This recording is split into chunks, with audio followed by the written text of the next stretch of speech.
everyone, welcome to today's Canyon Conversation. Thanks for joining me. My name is Michelle Sagers. I am the Community Programs Coordinator here at Skunks Nature Center. Today we're going to have a little bit of fun looking at how trail cameras are utilized by biologists to find out what's happening in the forest and to learn more about the animals in the forest. So trail cameras can be really useful tools and capture a lot of data that we otherwise wouldn't get from animals that we probably wouldn't see while we're in the forest. So I've been fortunate enough to have been involved in a couple of different camera projects that I'll be talking to you about. And I hope you'll enjoy also just seeing some of the images that come from these cameras and some of the things that we learn. As always, there is a lot going on at Skunks Nature Center. Be sure to check out our website to stay up to date, logannature.org. Go under the Education tab to Community Programs, and you can see all the community programs that are going on. We have maple tapping coming up. You can register for that anytime, even if it is after the live streaming. We can still send you a link. It's recorded, so you can watch and tap and make syrup on your own schedule and timetable. We've got some kits for sale and lots more going on as well, so I hope you'll check out our website. All right, so let's talk about trail cameras. I'm going to go ahead and share my screen for everybody. All right, so what can trail cameras teach us about wildlife? An awful lot. I'm going to start with, this is a video. It was captured by a trail camera on the Olympic Fisher Project. It's kind of just a fun video. So fishers like this guy, they are in the weasel family. They're about the size of a large house cat, and they're pretty shy. Well, you'd never see one in person, but because we're able to put a camera up, we're able to see this guy. So that box that he's sticking his head in, there's a piece of chicken hanging from that, and that allows him to be able to go in, grab that chicken, and then there's some brushes to grab a sample of fur. That we can then send to a lab and have that analyzed to see who this guy is, if he's a new individual, and who his parents were. So the fishers on this project were reintroduced to the area from British Columbia, Canada. And so we can track these second and third generation guys back to their parents that were originally released within the park. All right, so trail cameras are really useful. They're deployed all over the world, including right here in Logan Canyon. There is a USU group that has them deployed learning about mountain lions that I hope we'll be able to do a canyon conversation on soon. So they're really, really helpful tools, glimpsing insights into wildlife that perhaps isn't out when you are. So that could be nocturnal wildlife, crepuscular wildlife that just aren't awake and out in the forest at the same time as us. It's non-obtrusive. Obviously, animals usually are going to change their behaviors if they see hikers, scientists, people in their habitat. So this allows us to observe their natural behaviors without the interference of a person there. And some animals are just very, very shy, and you never see them, right? Most of the time, we never see mountain lions. We shouldn't, at least. They should be scared of us, and so we shouldn't see them. And a lot of animals are that way. We know they're out there, and we glimpse them occasionally, but most of the time we don't actually see them. So these are some images of just a few places camera projects have been deployed. All right, so while they solve a lot of problems, they're not foolproof. They also come with their own unique set of challenges. So the photo in the right was taken by Sebastian Kennerich. I probably slaughtered his last name, but he is working in the Himalayas on a snow leopard project, which snow leopards are very notoriously shy and hard to capture. Amazing, amazing photo. He has some pretty remarkable camera traps, a lot more complex and nicer than most of the camera traps that you can buy in the store. So he would have manufactured to get this amazing photo himself.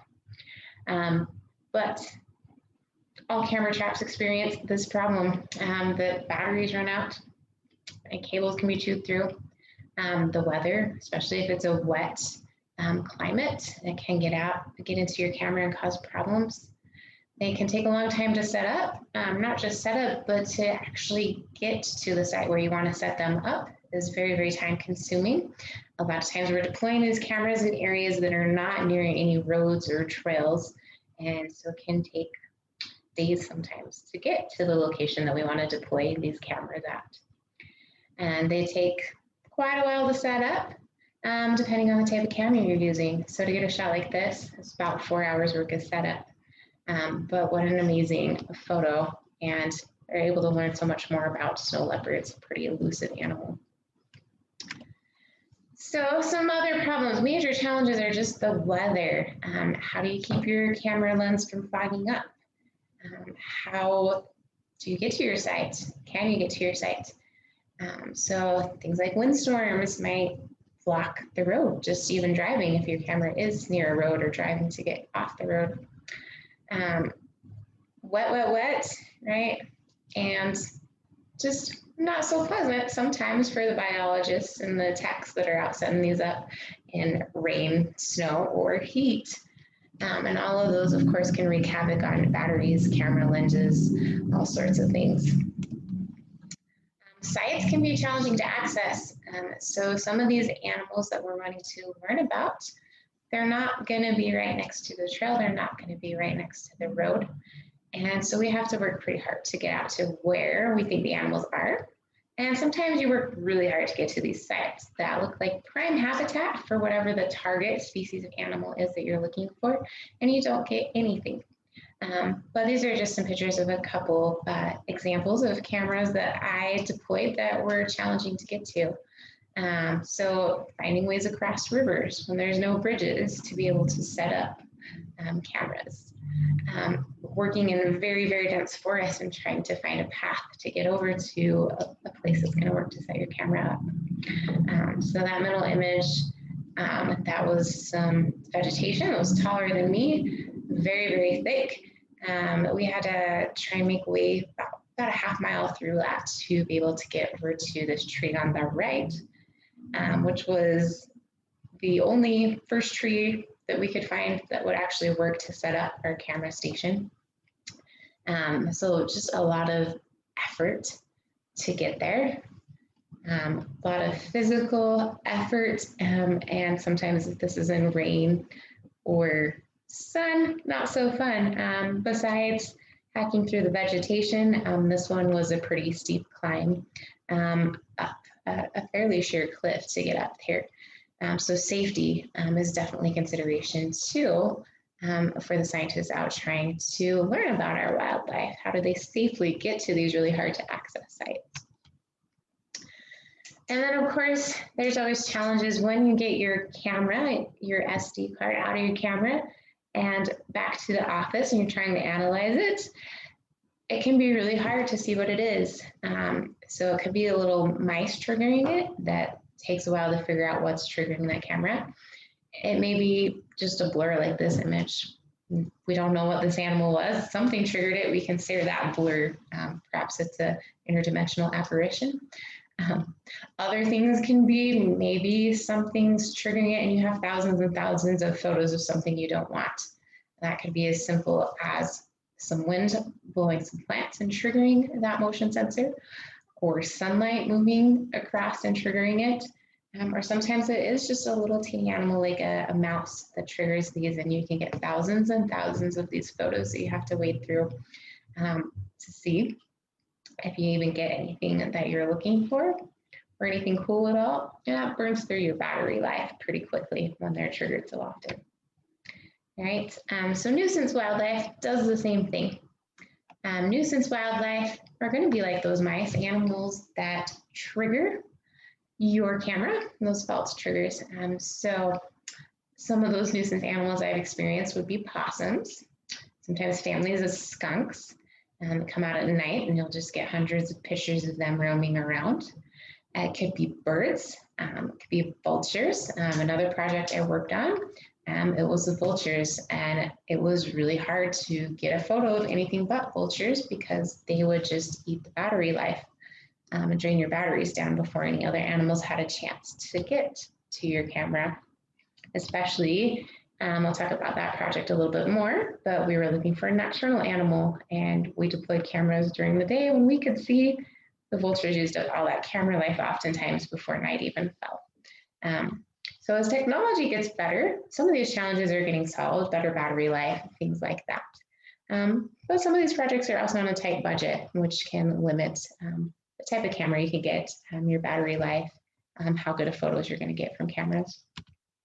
So some more nuisance wildlife. These are some stellar jays. They were pretty common. You'll notice in this particular project, I'm showing you photos from, that we did use raw chicken. You can see that nailed to the tree to attract. We were looking for those fishers that you saw in the first video. So this was what we found that attracted the fishers, but of course it attracted a lot of other wildlife that wanted to eat that chicken as well. And sometimes it's just a learning experiment of what do you use, right? So a side note, these projects all were done with permission on National Forest Park Service lands with full permission from them.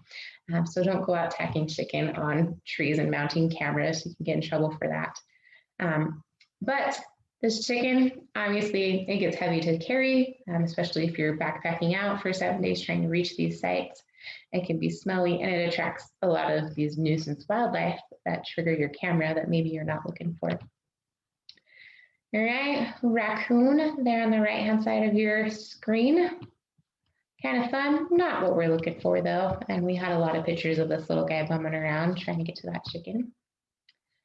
All right, these little blurs, these are skunks. So you see 3 of them here in this, actually 4, 1, 2, 3, 4 here in this. Sometimes you don't know where wildlife are when you're deploying these, especially those nocturnal animals, and you might accidentally set up a camera right on top of where a nest or a den is, and then you're going to end up having to move it and lose some of that data because you're just going to get your camera triggered. You get, again, thousands of pictures from these guys, and to get pictures of anything else, you end up having to move your camera and lose a couple of weeks worth of time. Often in these remote, hard to access locations, you're only going out and checking on your cameras every 2 weeks, sometimes even less. And so you're losing a lot of time when you come back and find that something like this has happened in skunks, or it could be bears, are triggering your camera or have destroyed your setup and you didn't really get anything. So that brings me on to my next topic, which is damage, which can be from people like hikers and hunters. More likely, though, it's from the other animals that reside in the forest. So the most common one that I've experienced is black bears. They think it's great to rub on our trees, tear our signs down, carry boxes away. What adds to the challenge of getting out to these sites, you have to carry spare cameras and spare hardware, which gets very heavy accessing these sites and makes it even more challenging because you're always carrying not just for setup, but backup equipment of everything that you're using. So these are just some more fun photos of some sites. All of these are sites that had to be moved because of the damage. Once these bears find this, oftentimes they'll come back if you just reset up. And so we'll have to move these usually about a mile away from where we originally had them to try and get out of that bear's range of where he knows that is. And that's no guarantee. They have a pretty wide range that he's not going to stumble on it again. All right. So what is the point of all this, of hauling all this pounds of equipment out, hiking, hacking through the forest in the rain? It allows us to learn a lot about what's happening in these habitats. It allows us to identify new behavior. So a great example of that is this project. This was a Jaguar monitoring project in Costa Rica.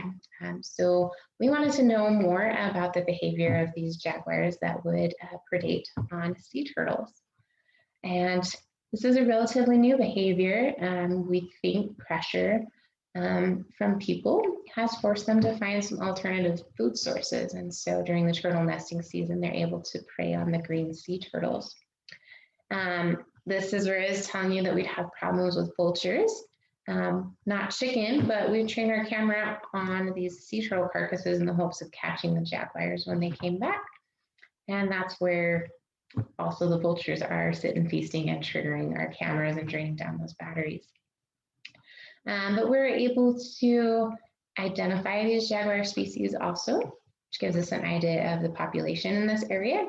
And between all the cameras that we deploy, also their range, how far are these jaguars traveling? We also found out things like we found a mother jaguar with her cubs that were still nursing a lot longer than we thought that they would be. So at about 8 months, they were still nursing, which is longer than most of us thought that they would. All right, it also allows us to observe interactions between species. So take a minute and see if you can figure out what's going on there. There on the tree, we have a skunk. And then that set of eyes, let me go back, in the back right-hand corner, we've got a cougar or a mountain lion sneaking up. So sometimes you see these unique kind of interesting interactions that we know are happening all the time, but it's very rare for us to be able to observe those. All right. The biggest advantage is it just allows us to non-invasively gather data on these populations without disturbing them, without having to catch them. So they can go pretty much about their natural behavior, and we can learn a lot through these camera traps. All right. Now, sometimes that does require these, obviously, we may have changed their behavior a little bit by using that bait to actually try and get them to our cameras. So using that chicken. But a lot of projects, they don't use any bait, right? They are just setting up cameras just to see what's there. And it's very non-invasive, and you're getting very natural data of what those animals are doing and where they're at. If you have a system of cameras spaced apart, their range, are you seeing the same animals on multiple cameras? How far are they traveling? You can add other things in with your camera. So obviously we wanted to know genetic diversity, their success, who these individuals were coming from on this project. And so we're able to add in the DNA component by trying to catch some hair in those boxes there when they went in. Where they're moving to if they pop up on our other cameras and how far they're traveling. All right, so just for fun now, I'll show you. We've got a few different images. So the one on the bottom, that was actually from the project right here in Logan Canyon. We've got a family of 3 cougars there on top. And another one there on the left. Sometimes, just like to play who can spot the critter and see who finds it. So if you look at the base of the tree right on top of our black box, there is a little teeny weasel right there. It blends in really well with the tree. All righty. Give me a minute to see if you can spot this guy.